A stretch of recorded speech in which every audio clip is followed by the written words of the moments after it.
Coucou les merveilles, c'est Chloé, je suis hyper heureuse de vous donner des nouvelles de mon oracle du marcheur de papier qui a de l'avance en fait. Je vous avais fait des vidéos pour vous dire que je flippais, que j'avais peur qu'il ait du retard parce que j'avais prévu de les recevoir en septembre, donc de faire l'envoi en septembre.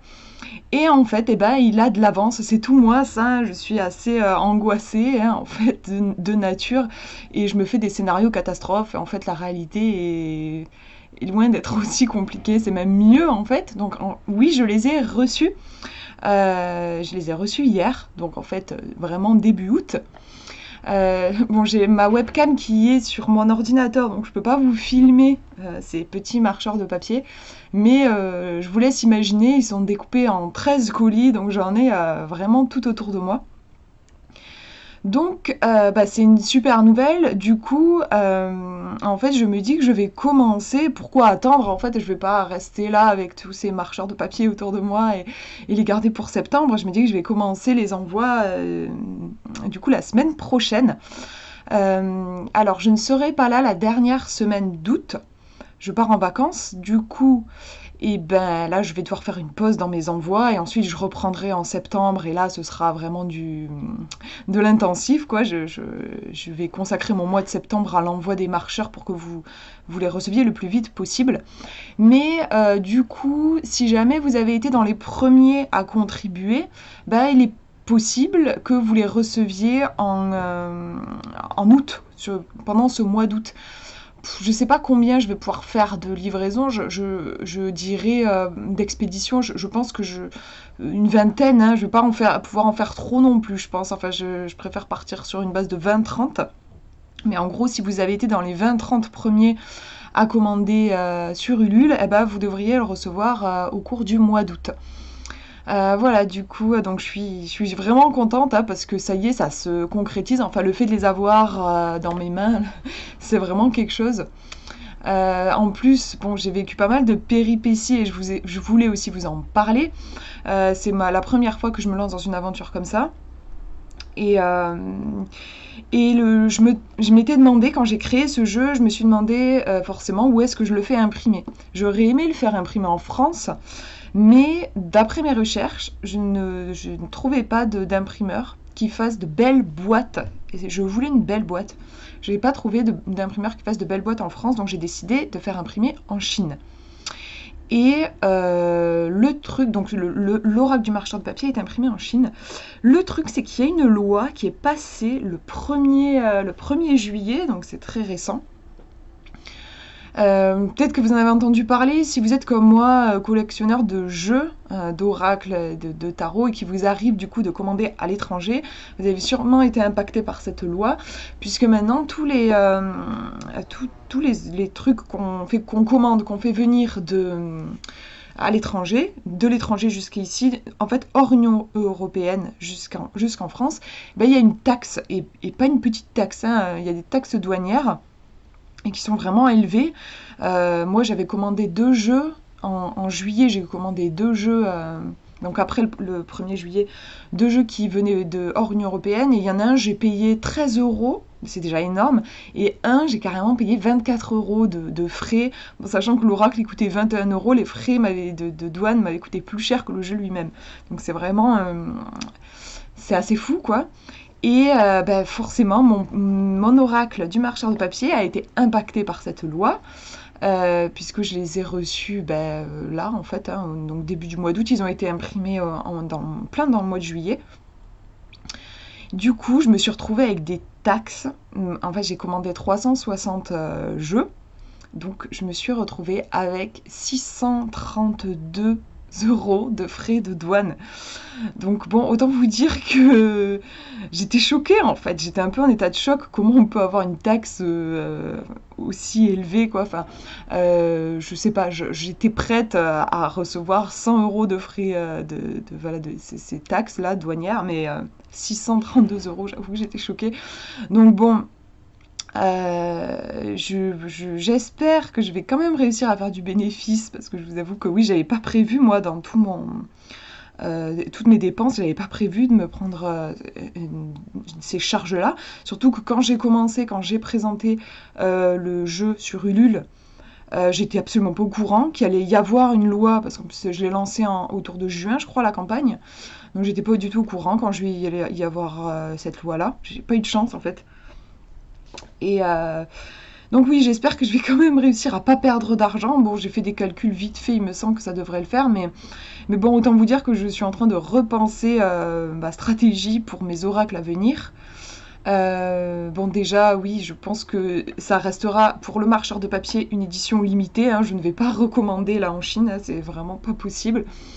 Euh, donc, bon, j'en ai commandé plus que la campagne Ulule. Je veux dire que j'ai fait un stock et que du coup, comme je vous avais annoncé déjà en novembre, ceux qui n'ont pas participé à la campagne, ils pourront commander auprès de moi les jeux. C'est juste que là, je dis novembre, en vrai je les ai déjà en stock, mais je dis novembre parce que je préfère vraiment me concentrer sur la campagne Ulule et ensuite je ferai des envois pour les gens qui ont loupé la campagne. Mais voilà, une fois que mon stock sera épuisé, je ne referai pas, il y aura plus d'oracle de marcheur de papier sous cette forme-là, avec cette boîte-là en tout cas. Du coup, j'avais aussi prévu un autre oracle, donc il est déjà prêt, les cartes sont prêtes. Je suis juste en train de faire la correction du livre, mais par contre, je me pose la question, en effet, pour l'impression. Moi, de base, je comptais faire imprimer chez le même imprimeur que le marchand de papier, mais c'est pas possible. Je me dis qu'il faut que je trouve une autre stratégie. Donc, imprimer en France, oui, c'est cool. Et d'ailleurs, je pense que c'est la volonté de cette loi, c'est de recentrer l'économie sur le pays et d'éviter ce genre de transactions, parce qu'en effet, on peut dire que c'est assez dissuasif, la hauteur des taxes. Je pense que ça va en dissuader plus d'un. Et voilà, d'un côté, bien sûr, c'est super de faire fonctionner l'économie du pays, et c'est beaucoup, beaucoup plus éthique, il n'y a pas toute la pollution au niveau des transports, tout ça aussi. Mais ce qui me chagrine un peu, c'est que je trouve qu'on n'a pas, en France, je trouve que, enfin, à ma connaissance, on n'a pas je sais pas comment dire, mais oui, au niveau des imprimeries, j'ai pas trouvé, jusqu'ici, j'ai pas trouvé de belles boîtes comme je voulais. J'ai trouvé ça qu'en Chine. Alors justement, je vous fais cette vidéo aussi pour ça, pour vous demander, peut-être que si vous regardez cette vidéo et vous êtes peut-être aussi créateur ou créatrice d'oracle, peut-être que vous connaissez de bons imprimeurs qui font de belles boîtes et je suis pas au courant. Je suis vraiment preneuse. Peut-être que vous connaissez des créateurs qui font imprimer en France et qui arrivent à avoir des boîtes. Bon, après, je suis en train de méditer sur la question et je me dis peut-être qu'il faut renoncer à la boîte. Après tout, on peut avoir aussi de très beaux pochons, tout ça. Mais voilà, c'est vrai que je trouve ça dommage. Et puis, au-delà de ça, cette loi, moi je vois par exemple, j'aime beaucoup commander des livres, notamment sur la cartomancie, la divination, des livres américains souvent, qui sont d'une qualité, voilà, je parle là au niveau du contenu, on n'a pas ça en France, je trouve on est un peu plus en retard, je trouve personnellement que les éditeurs sont moins audacieux. Enfin moi j'ai commandé pas mal de bouquins en Amérique, et, par exemple j'avais un bouquin de développement personnel, l'auteur nous disait que c'était hyper important de s'affranchir des règles et elle nous demandait de nous prendre conscience de toutes les règles qu'on avait en nous et que justement on captait même plus qu'on avait ces règles-là. Et pour symboliser ça, elle disait arracher cette page, arracher la page du livre. Moi, c'était la première fois que je voyais ça dans un bouquin. Moi, je tourne la page, quoi. Je l'ai pas arraché, bonne élève que je suis. Et après, donc je tourne la page et l'auteur écrivait, bah, je pense que, je suis sûre que vous n'avez pas déchiré la page. Vous voyez à quel point c'est ancré en nous. Et j'ai trouvé ça extrêmement puissant. Et à la fin, elle a fini en disant arrachez cette putain de page. Du coup, je suis revenue et je l'ai arrachée. Mais voilà, j'ai trouvé que c'était fort parce qu'elle nous faisait vivre vraiment. C'était pas que des mots en fait, elle nous faisait vivre ce qu'elle disait. C'était créatif, j'ai trouvé. Et ça, par exemple, euh, c'est pas quelque chose que je trouve enfin pour le moment j'ai jamais trouvé ça chez un auteur français. Je trouve que y a un truc qui est plus ouvert, plus créatif chez les Américains. Enfin moi c'est mon ressenti. Après ce livre là pour le coup il avait été traduit en français.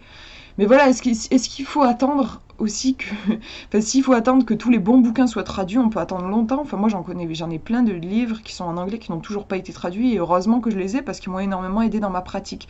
Enfin, du coup, ça me laisse un peu perplexe, et c'est vrai que j'ai un peu le sentiment qu'on nous réduit. En plus, avec ce qui se passe en ce moment, c'est pas évident. Enfin, je trouve que ça fait écho, quoi. J'ai l'impression qu'on réduit nos libertés, là, pour le coup, au niveau intellectuel, puisque moi, voilà, que je vous dis, je sais que je me suis beaucoup formée, auto-formée, avec des bouquins que je n'ai pas commandés en France, qui ne venaient pas de France, en fait. Et voilà, je sais pas, ça me laisse songeuse, tout ça, enfin, voilà. Donc, je voulais... ben, déjà vous prévenir que donc ce sera la seule édition comme ça. Je ne ferai plus réimprimer chez le même imprimeur. Et après, bah, je suis aussi... enfin, j'attends vos réponses si vous en avez. Si vous avez de bonnes adresses, je suis preneuse en fait pour mes futurs projets parce que j'ai quand même envie de continuer dans cette création. J'adore créer et c'est que cette campagne Ulule a été euh, je sais pas, ça m'a énormément soutenue. Vous m'avez énormément soutenue et j'ai envie de continuer sur cette voie. Donc voilà, si vous avez de bonnes adresses, je suis preneuse. Je vous fais de gros bisous. Prenez bien soin de vous.